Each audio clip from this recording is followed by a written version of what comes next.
I'd waited long enough. I fucking hit him hard. The ball was there, I think. Take that, you cunt, and don't ever stand over me again sneering about fake injuries. Sorry for the language. The words of Roy Keane, as documented in his explosive 2002 book, Keane, the Autobiography. The strange thing is that these words were not spoken on the pitch that afternoon. They were committed to print afterwards, with the benefit of distance and reflection. The incident itself had taken place some 18 months earlier, in April 2001. The setting was Old Trafford, and what had, until its closing stages, been a relatively sedate Manchester derby. The ticket from that day is bland in design, much like the ticket for the Taebi match seen in the previous episode. There's nothing to suggest that one moment from this match would still be discussed more than a quarter of a century later. The incident is now frequently quoted, memed, and occasionally told almost in jest. But the tackle itself was vicious, and Keane's decision to describe it in those terms 18 months later makes the story considerably darker. The result was merely a subplot. The 1-1 draw did little for either side. United were 16 points clear at the top of the table and approaching a third consecutive title, while City were fighting against relegation. But the main plot now involves Roy Keane and the anger which, according to the version he would later publish, had remained with him for almost 4 years before manifesting itself explosively in the 85th minute. The focus of that anger was Keane's fellow central midfielder Alf-Inge Haaland. These are the players' respective stickers from the 2001 Merlin FA Premier League album. Now, it's a fairly no-frills early noughties Premier League sticker album, but one I quite like.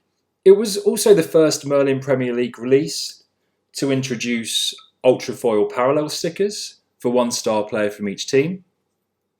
However, the portrait stickers themselves are pretty simple, really. They're similar headshots, identical borders, and the same general presentation. Keane's portrait is not especially dramatic. It's not an image of confrontation or snarling authority. It's simply Roy Keane, Manchester United midfielder. Haaland's is much the same. The stickers have no knowledge of the history between the men or of what is about to occur. It's only what we bring to them afterwards that makes them feel connected. That's one of the things I find most interesting about collecting these items. They're manufactured before their meanings are complete. A ticket is printed before the match becomes historic. A sticker is released before a player's reputation is fully settled. The object remains the same, but everything around it accumulates. In this case, that accumulation came not simply from the tackle, but from the story Roy Keane later told about it. The foul earned one punishment.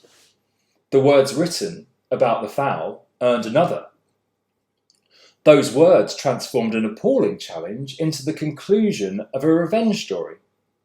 The album and the ticket preserve Keane and Haaland during the season.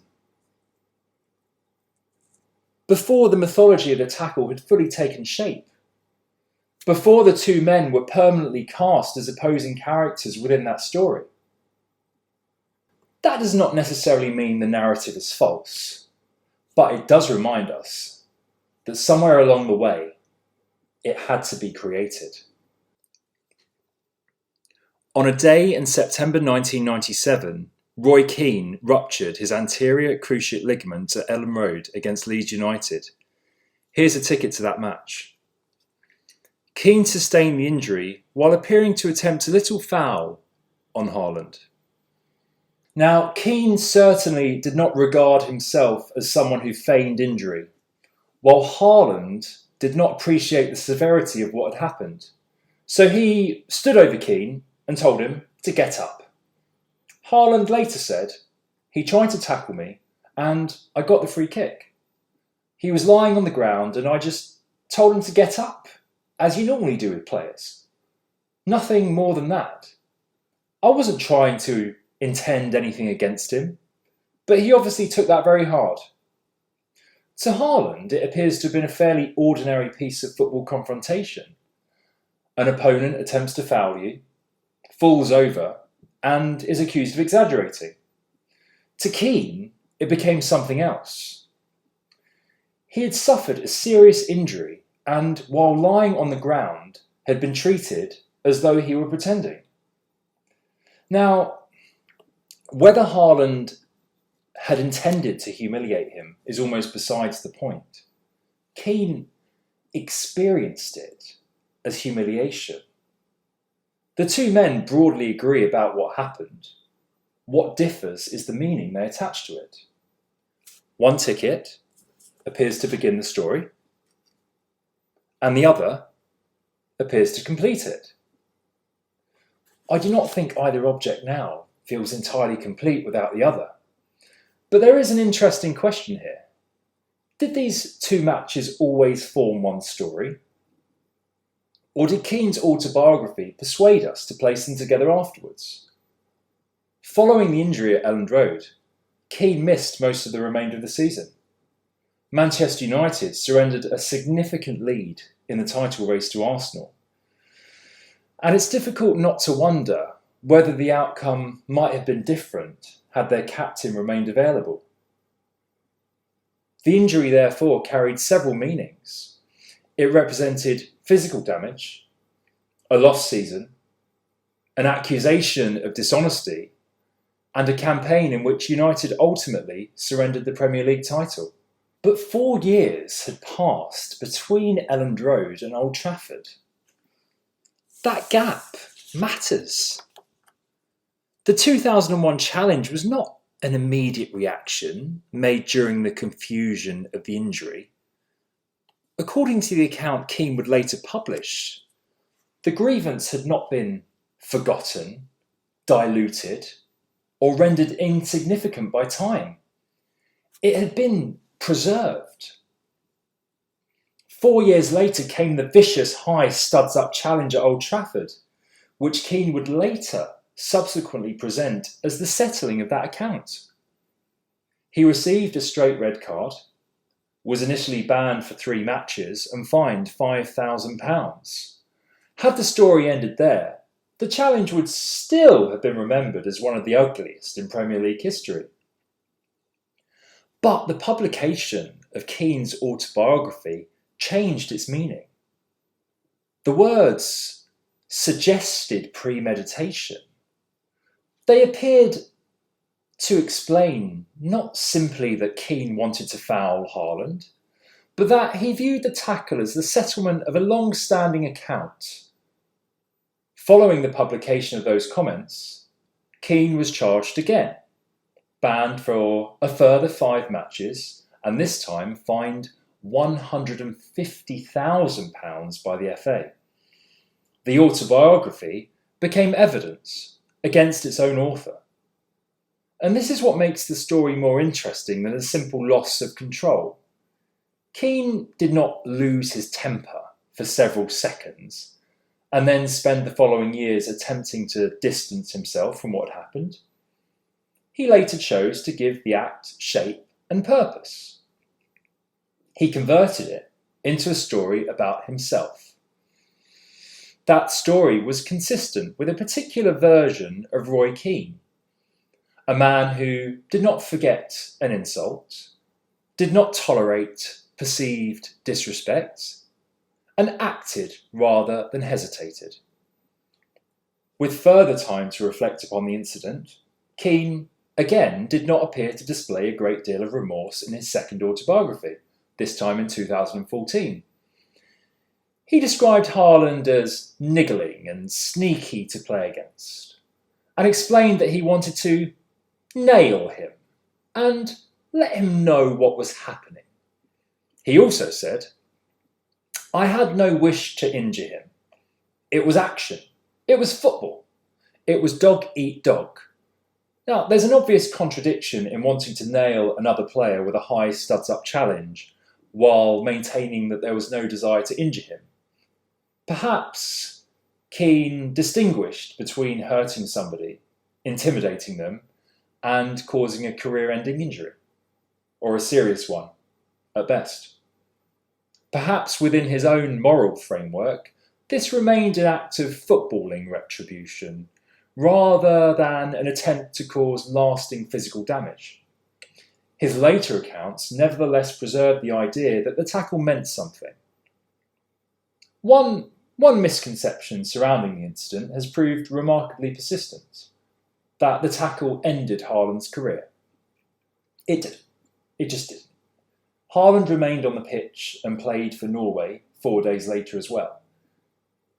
His predominant subsequent injury problems were also in his other leg.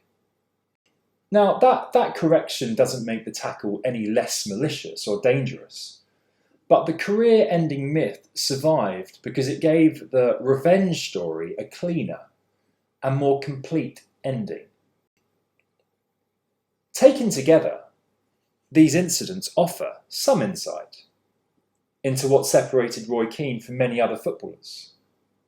Now, that doesn't mean pretending we can diagnose him from a handful of matches and quotations, but there is a pattern in his actions and in the stories he chose to tell about himself. Keane presented himself as someone who acted. He valued decisiveness, responsibility, endurance, and an unwillingness to submit. He possessed an unusual ability to convert disappointment, anger, and resentment into energy. That quality contributed enormously to his success, but it also damaged relationships and repeatedly brought him into conflict with those around him. But it would be too simplistic to argue that cruelty is merely the price of being a winner. Plenty of successful footballers have not behaved like this. The tackle on Haaland was not an unavoidable consequence of an elite mentality. It was a choice. The more interesting point is that some of the same characteristics which made Keane extraordinary could become ugly when directed towards revenge rather than responsibility. A positive expression of that mentality can be seen most clearly in Turin during the Champions League semi-final of the treble season. Manchester United fell 2-0 behind against Juventus, one of the strongest teams in Europe.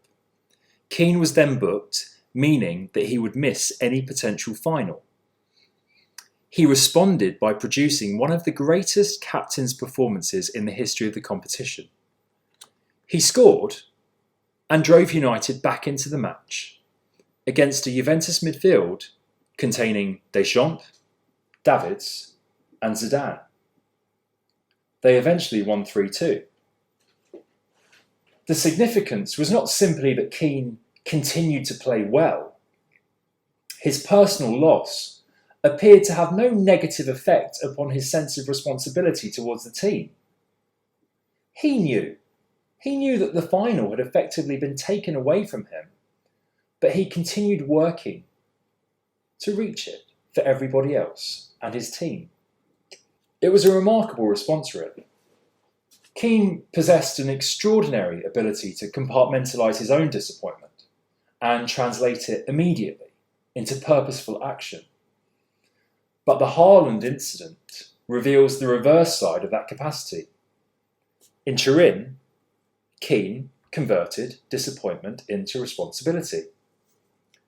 Against Haaland, he converted remembered humiliation into retribution.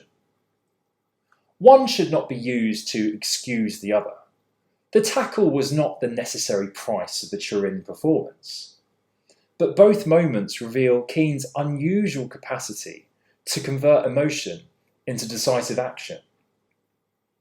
What changed was the purpose to which that capacity was directed.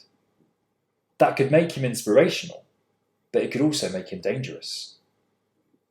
Roy Keane was such a special player because he combined that mentality with prodigious footballing talent.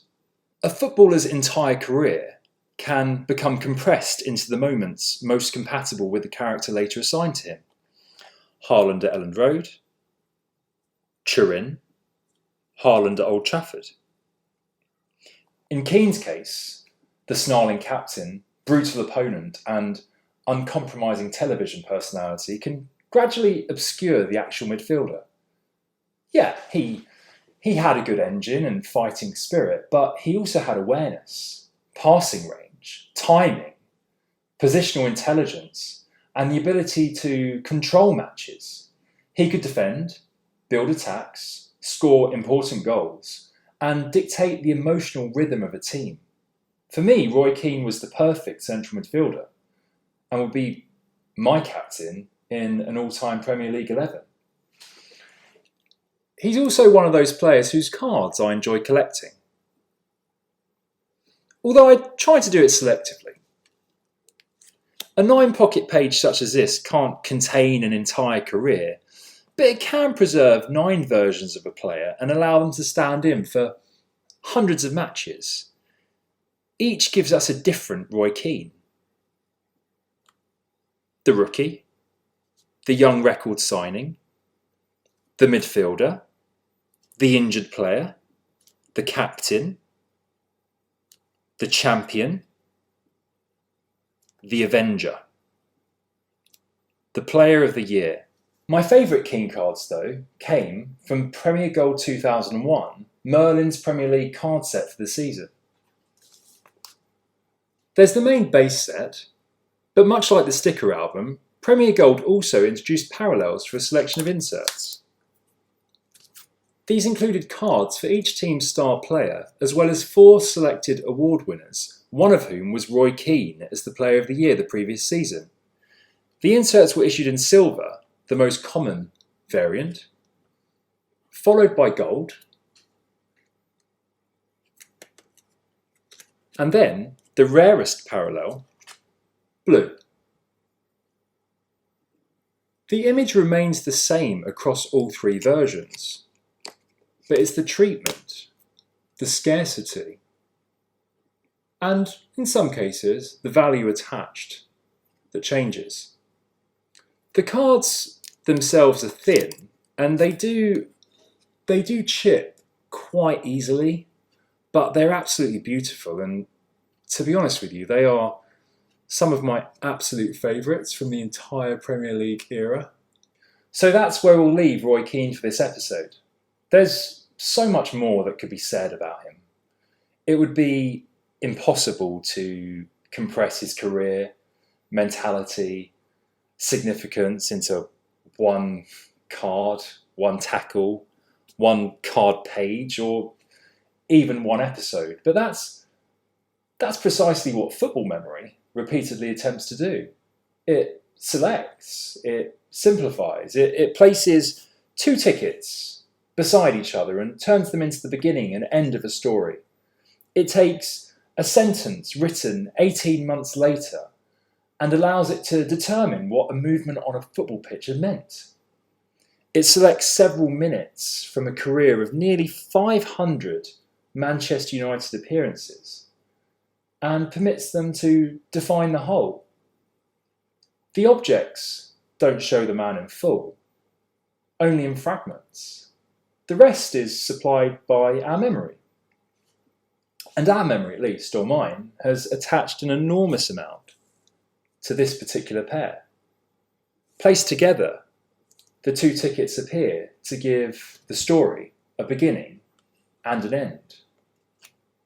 Whether they always did, or whether Roy Keane's own words taught us to see them that way, is perhaps the more interesting question.